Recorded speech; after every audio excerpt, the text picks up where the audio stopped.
Alright, I'm making this video at night. I think I finally have a fix for the Passat. And it has to do with these little studs right here. So let me show you on the car. Yes, I have a illuminated garage I can be doing this in, but I wanted to try this first. So you can see I've already removed that one. I already tried it here. So you guys see right there? And it worked perfectly.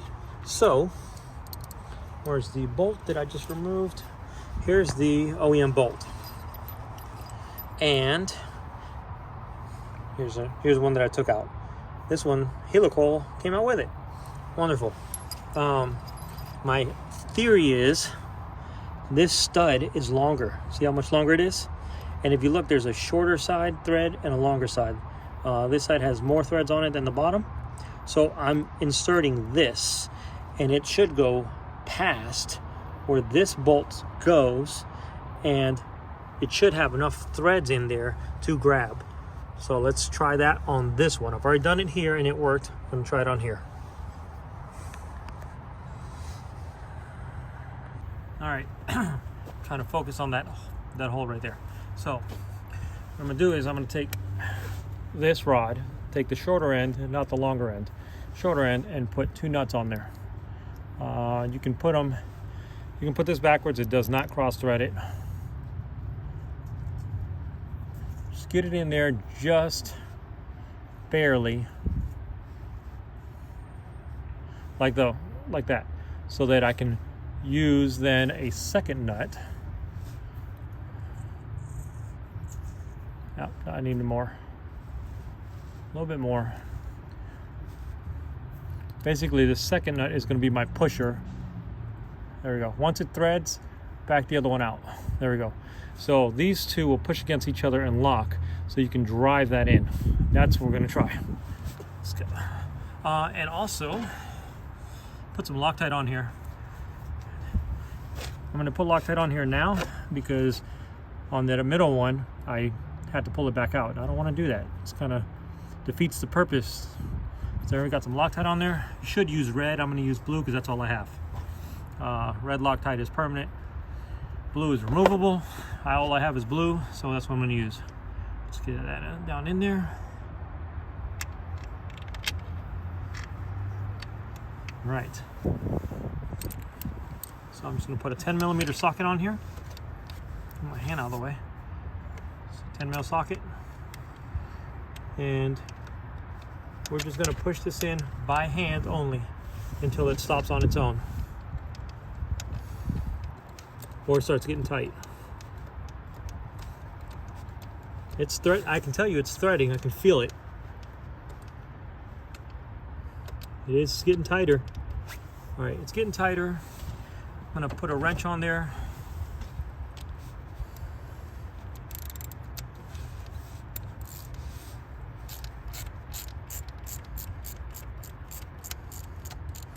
All right, so it grabbed. It didn't bottom out, but I'm stopping because I'm running out of space with the nuts. Let me get the nuts back off. Actually, I can go a little further. It's not all the way down yet.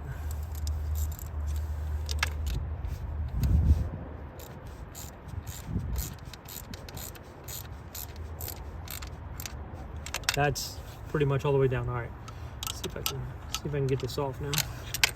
Got to be able to hold one. The oil filter is in the way, so you can take it off if you want to, or you can leave it on. I'm going to try to leave it on. See if I can hold that somehow.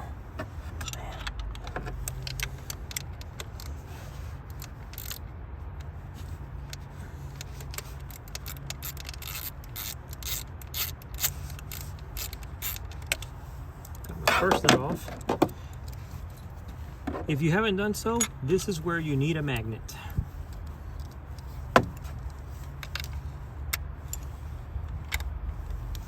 There's the first nut. Now I got to get the second nut off. Yep, we got it. Just got to spin it off by hand.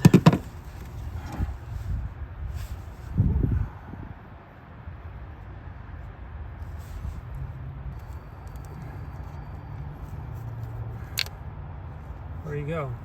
Now, flip it over on the magnet. So it's like that. little more Loctite on there. And these threads.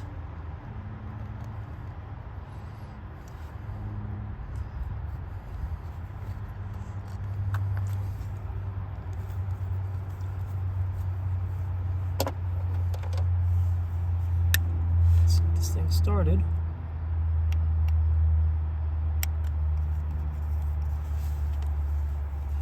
Once you get it on, where it grabs a few threads, you can take the magnet off.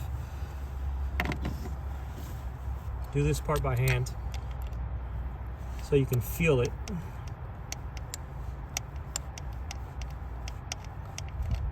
And you can see it's going on.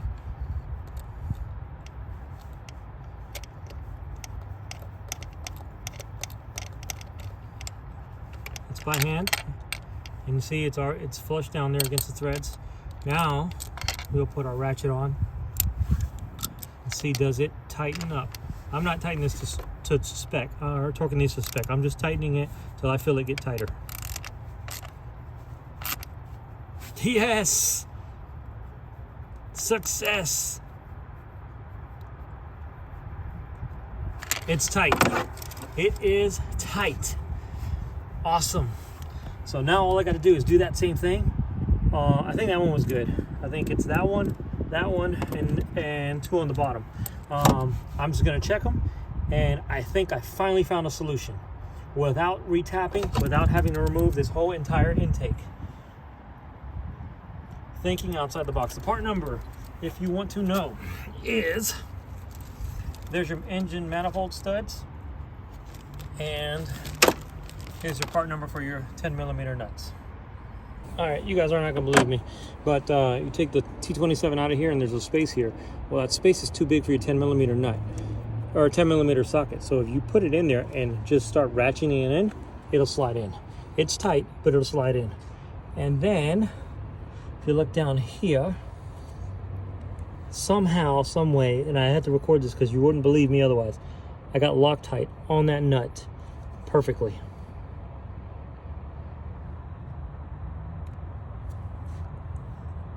If I had to do it twice, I probably couldn't.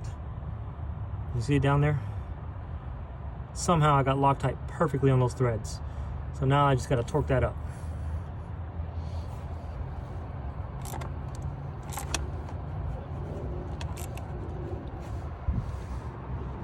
It's tight. Taut like a tiger. Perfect. Done. Let's double check it one more time. See if I can get a little bit more. Oh, that's nice and tight. Good.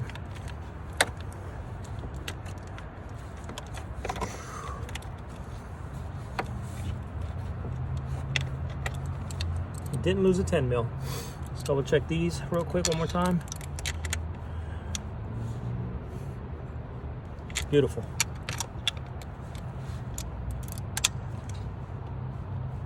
Tight. I checked all the other ones. Everything else is tight. The three that were stripped was that one, the middle one, and the one down underneath. All of these other ones are all tight, not stripped at all. So maybe we will not have a pressure leak on number one anymore. I have to buy the, I have to go rent the vacuum gauge in the auto parts store, and we'll check that. We'll check that next week, because tomorrow I got to leave town. So I just scanned the car, and we have 8 codes, but some are just duplicate. Random multiple misfire detected, we knew. Cylinder 1 misfire, cylinder 3 misfire, and then it just, that went from stored now to the pending stuff. The multiple misfire. The one that I've never seen before is this one, P0506, idle control system RPM lower than expected. That could be because when I just was checking it, I pulled off the oil cap to see, to hear the different engine sounds, and that almost always causes your car to try to stall, but it's because I'm changing the crankcase pressure and I'm making sure that stuff's working.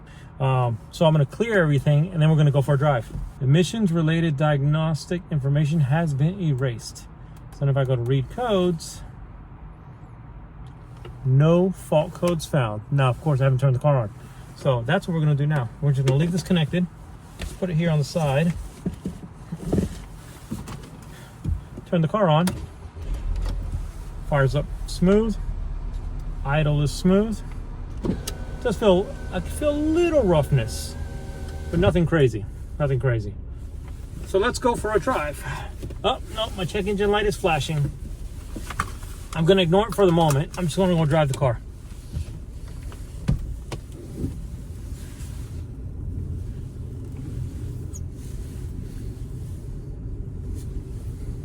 Because it already turned off.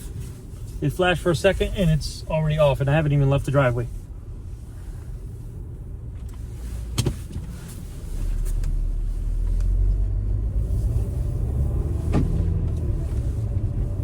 Yep, it feels like a Volkswagen. Feels just like every other 2.0 turbo TSI engine that I've ever driven.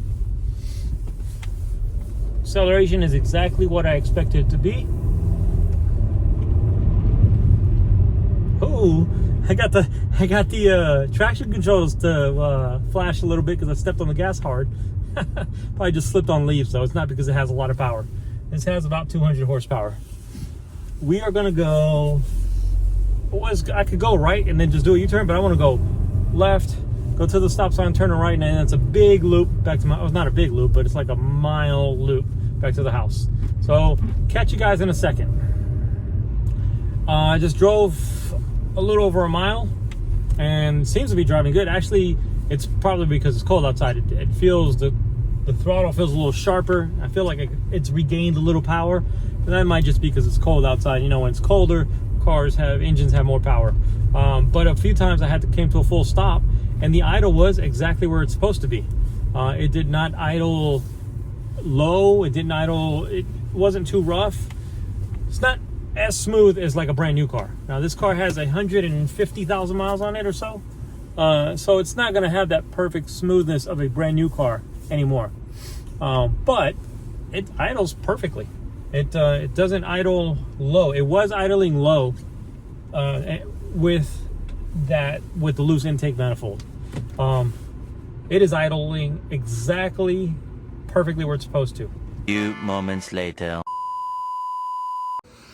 Well, shit. I didn't even get out of the car before the check engine light started flashing again. Scanned it. Multiple cylinder misfire. Cylinders 1 and 3. It's always cylinder 1 and 3. So I don't know what the hell. I'll go rent the tool and check the pressure in them, see if the pressure has gone up since my little fix. If the pressure is exactly the same, it could be a stuck valve. It could be the turbo failing. On these cars, when the turbo starts failing, you lose pressure in cylinder 1, but I'm losing pressure in 1 and, well, it's misfiring 1 and 3. I didn't lose pressure in 3. But we'll check it in the daylight. We'll check it some other time. But for now, we fixed one thing. We don't have to worry about the stripped threads now that we have nuts on there. So that's good. But we have another problem.